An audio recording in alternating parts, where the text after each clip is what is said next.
SM কক্ষ news টাউনে তোমাদের সবাইকে স্বাগত। আমি এখানে তোমাদেরকে সঠিক নিউজ রিলেটেড ইনফরমেশন প্রোভাইড করব। আমার মনে হয় অনেক নিউজ চ্যানেল রয়েছে, তারা সঠিক ইনফরমেশন প্রোভাইড করে না, আমার বলে মনে হয়, এটা আমার মনে হয় আর কি। তাই আমি তোমাদের এখানে বাস্তব জিনিসপত্রের সঙ্গে সঠিক ইনফরমেশন প্রোভাইড করব। আর আমি এখানে যে সমস্ত ইনফরমেশনগুলো দেবো সেগুলো শুধুমাত্র যে যারা পড়াশোনা করছে তাদের জন্যই শুধু ইম্পর্টেন্ট নয়, অ্যাজ এ ম্যান হিসেবে সাধারণ মানুষের জন্য কিন্তু জানাটা আমার মনে হয় গুরুত্বপূর্ণ। বেশিরভাগ কি বলতো পলিটিক্যাল ইনফরমেশন থাকে ওখানে, আর আমি এখানে যে সমস্ত ইনফরমেশনগুলো প্রোভাইড করবো তোমাদেরকে সেগুলো খুব আকর্ষণীয় হবে। দেখো, গ্লোবাল টেররিজম আশা করছি তোমরা সবাই জানো। ইন্ডেক্স 2026 লঞ্চ করেছে। কে লঞ্চ করে? দেখো প্রকাশকটা কে, দেখো institute for economics and piece. এর সদর দপ্তর কোথায়? অস্ট্রেলিয়া, যে সিডনি তোমরা জানো সেখানে। দেখো টেররিজম বললেই যেন তোমরা জানো প্রথমে নাম কার আসবে? বাচ্চাও জানে পাকিস্তান। ইন্ডিয়া র্যাঙ্ক কত এখানে? মনে রাখবে 13তম র্যাঙ্ক আছে, প্রথম র্যাঙ্ক পাকিস্তান। ঠিক আছে।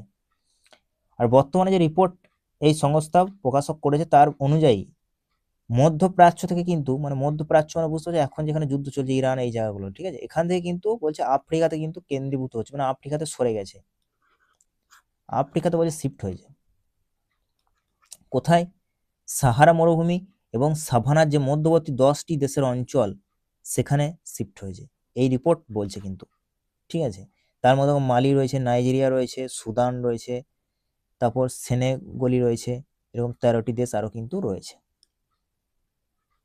ঠিক আছে, 10টি দেশ। ঠিক আছে, আরও 10টি দেশ, এরকম মোট 10টি দেশে এই জোনটা অবস্থিত, যেটাকে বলছে সাহেল অঞ্চল। ঠিক আছে, আফ্রিকা যে সাহেল অঞ্চল রয়েছে সেখানে শিফট হয়েছে। এবং বর্তমানে 2025-এর রিপোর্ট অনুযায়ী 50% বেশি মানুষজনের মৃত্যু হয়েছে এই সাহেল অঞ্চলে। এখানে যে 10টি দেশ অন্তর্ভুক্ত, সাহারা মরুভূমি এবং সাভানার মধ্যবর্তী অঞ্চলে 10টি দেশ। ঠিক আছে। এর প্রধান কারণ হিসেবে দেখা যাচ্ছে যে জলবায়ুর পরিবর্তন, তারপর সম্পদের অভাব, এই কারণে। কিন্তু তোমরা জানো, আমরা সবাই জানি যে পাকিস্তান কেন টেররিজম করে। ঠিক আছে, ওর কাছে সবকিছু থাকলেও ও করবে, মানে ওটা স্বভাব হয়ে গেছে আর কি।